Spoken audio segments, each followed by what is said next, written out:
पुढची बातमी पाहूयात। वाशिम जिल्ह्यातील झेंडू शेतीचं अतिवृष्टीमुळे होत्याचं नव्हतं झालंय। झेंडू फुलांना दसरा आणि दिवाळीला मोठ्या शहरात प्रचंड मागणी असते, मात्र यावर्षी या झेंडूच्या शेतीमधून शेतकऱ्यांच्या हाती काही लागणार नाहीये। ऐन दसऱ्याच्या मुहूर्तावर झेंडू फुलं निघणार नसल्यानं शेतकऱ्यांना मोठा आर्थिक फटका बसला आहे।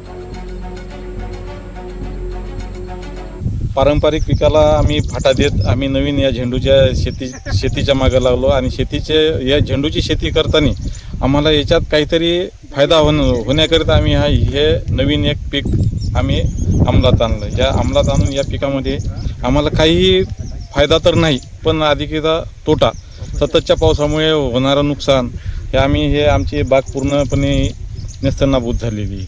याच्यापासून आम्हाला या दसऱ्याला कमीत कमी 5 ते 6 लाख रुपये येणार होते, पण आता हे पूर्णपणे नेस्तनाबूत झाल्यामुळे आम्हाला याच्यापासून एकही रुपयाचा फायदा झालेला नाही।